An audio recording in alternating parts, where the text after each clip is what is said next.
ನಮ್ಮ ಚಿಕ್ಕಮಗಳೂರಿನ ರೈತ ಬಾಂಧವರು, ಅದು ಯುವಕರು ಹೆಚ್ಚಾಗಿ ಸಾವಯವ ಕೃಷಿ ಕಡೆಗೆ ಮುಖ ಮಾಡಿದಂತಹ ಸಂದರ್ಭದಲ್ಲಿ 2024ರಲ್ಲಿ ಕನ್ನೇರಿ ಮಠದ ಆಪ್ತ ಶಿಷ್ಯ ವೀರೇಶ್ ಮನುಗುಳಿ ನೋಡಿ, ಆತನ ದೊಡ್ಡ ಕೆಲಸ ಎಷ್ಟಿದೆ ಅಂತಂದ್ರೆ ಇಡೀ ರಾಜ್ಯದ ಎಲ್ಲ ಜಿಲ್ಲೆಗಳಿಗೆ, ಎಲ್ಲ ತಾಲೂಕುಗಳಿಗೆ ಹೋಬಳಿ ಮಟ್ಟದಲ್ಲಿ ಗೋಕೃಪಾಮೃತನ ತನ್ನ ಸ್ವಂತ ಖರ್ಚಿನಲ್ಲಿ ಹಂಚಿ ಸಾವಯವ ಕೃಷಿಕರ ಬದುಕು ಹಸನಾಗಲಿ, ಈ ಪ್ರಕೃತಿ ಉಳಿಲಿ, ಈ ಮೂಲಕವಾಗಿ ಈ ನಿಸರ್ಗಕ್ಕೆ ನಮ್ಮ ಕೊಡುಗೆ ಸಲ್ಲಿ ಅಂತೇಳಿ ವೈಯಕ್ತಿಕ ನೆಲೆಗಟ್ಟಿನಲ್ಲಿ ಆಲೋಚನೆ ಮಾಡಿ ಇಡೀ ರಾಜ್ಯಾದ್ಯಂತ ಕಳೆದ 4 ವರ್ಷದಿಂದ ಗೋಕೃಪಾಮೃತನ ಹಂಚ್ತಾ ಇದ್ದಾರೆ.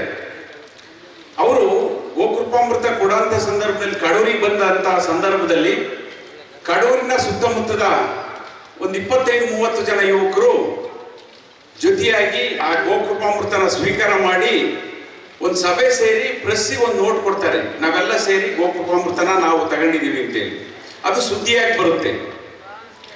ಆಗ ಭರತ್, ನವೀನು, ಗಿರೀಶು, ಶಿವು ಇವರೆಲ್ಲರಿಗೂ ನಾನು ಸಂಪರ್ಕ ಮಾಡಿ ಒಂದು ಸಂಘಟನೆ, ನೀವು ಗೊತ್ತಿಲ್ದೋ ನೀವೊಂದು ಸಂಘಟನೆ ರೂಪ ಆಗಿದೆ, ಆ ರೂಪಕ್ಕೆ ಒಂದು ಸ್ವರೂಪ ಕೊಡೋಣ, ಇದನ್ನು ಜೀವಂತವಾಗಿ ಇಡೋಣ, ಈ ಮೂಲಕವಾಗಿ ನಮ್ಮ ಜಿಲ್ಲೆನಲ್ಲಿ ಸಾವಯವ ಕೃಷಿ ಬೆಳೆಸೋಣ.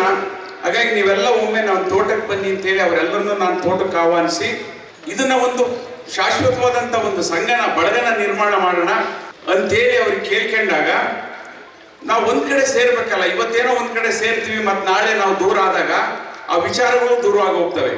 ಆ ಕಾರಣಕ್ಕಾಗಿ ಪ್ರತಿ ತಿಂಗಳಿಗೆ ಒಂದು ಕ್ಷೇತ್ರ ತೋಟ ಭೇಟಿ ಮಾಡೋಣ, ಅಧ್ಯಯನ ಕ್ಷೇತ್ರಕ್ಕೆ ಹೋಗೋಣ ಅಂತ ಹೇಳ್ಬಿಟ್ಟು ಒಂದು ಯೋಜನೆಯನ್ನ ರೂಪಿಸ್ತೀವಿ. ಆ ರೂಪ ಆದಮೇಲೆ ಪ್ರತಿ ಒಂದು ತೋಟ ಒಂದು ತಿಂಗಳಿಗೆ ಕೊನೆ 25 ಅಥವಾ 26ರ ದಿನಾಂಕದಂದು ಒಂದೊಂದು ತೋಟದಲ್ಲಿ ಸಭೆ ಸೇರಿ ಅಲ್ಲಿ ಆ ತೋಟದಲ್ಲಿ ಆಗಿರೋಂಥ ಕೆಲಸಗಳನ್ನ ನಾವು ಕಲಿಯುವಂಥದ್ದು, ನಾವು ಕಲ್ತಿರೋದನ್ನ ಅವ್ರಿಗೆ ಕಲಿಸೋ ಅಂಥದ್ದು, ಭವಿಷ್ಯದಲ್ಲಿ ಇನ್ನೇನು ಮಾಡಬೇಕು ಅಂತೇಳಿ ಒಂದು ನಿರ್ಣಯ ಕೈಗೊಳ್ಳೋ ಅಂಥದ್ದು, ಈ ಥರದ್ದನ್ನ ನಾವು ಒಂದು 3/4 ದಿನ ನಾವು ಆ ತೋಟದಲ್ಲಿ ಕಾಲ ಕಳೆದು ಏನೇನು ಮಾಡ್ಬೋದು ಅಂತೇಳಿ ಆಲೋಚನೆ ಮಾಡಿ ಮತ್ತೆ ಬರ್ತೀವಿ. ಮತ್ತೆ 1 ತಿಂಗಳಿಗೆ ಸೇರೋದು, ಅದು ಆಗಬಾರ್ದು ಅಂತೇಳಿ ಒಂದು ಕೋರ್ ಕಮಿಟಿ ಅಂತೇಳಿ ಒಂದು 20 ಜನದೊಂದು ಸಮಿತಿ ಮಾಡಿ ಕಳೆದ ತಿಂಗಳು ಏನಾಯಿತು, ಅದು ಎಷ್ಟು ಮಟ್ಟಿಗೆ ಇಂಪ್ಲಿಮೆಂಟೇಷನ್ ಆಗಿದೆ, ಮುಂದೆ ಏನು ಮಾಡಬೇಕು ಅಂತೇಳಿ ಒಂದು ಚಿಂತನೆ ನಡೆಸೋದಕ್ಕೆ ಪ್ರತಿ ಮಂಗಳವಾರ 8ರಿಂದ 9:30, 10, 11 ಗಂಟೆ ತನಕ ಒಂದು ಚರ್ಚೆ ಮಾಡ್ತೀವಿ. ಚರ್ಚೆ ಮಾಡಿ ಅಲ್ಲಿ ಮತ್ತೆ ನಾವು ಮುಂದಿನ ದಿನದಲ್ಲಿ ಏನು ಮಾಡಬೇಕಿದೆ, ಯಾವ ಕೆಲಸಗಳು ಬಾಕಿ ಇದೆ ಅದನ್ನ ಆಲೋಚನೆ ಮಾಡಿ ಮತ್ತೆ ಮುಂದಿನ ತಿಂಗಳಿಗೆ ಅದನ್ನು ಪೂರ್ಣಗೊಳಿಸುವಂತ ಕ್ರಿಯೆಗೆ ನಾವು ಮುಂದಾಗ್ತೀವಿ.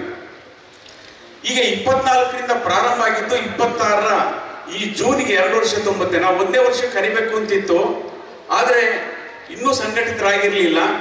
ಇನ್ನೊಂದಿಷ್ಟು ಸಂಘಟನೆ ಮಾಡಿ ಆಮೇಲೆ ನಂತರ ನಾವು ಒಂದು ಸಮಾವೇಶ ಮಾಡೋಣ ಅಂತೇಳಿ ನಾವು ನಿರ್ಧಾರ ಮಾಡ್ತೀವಿ.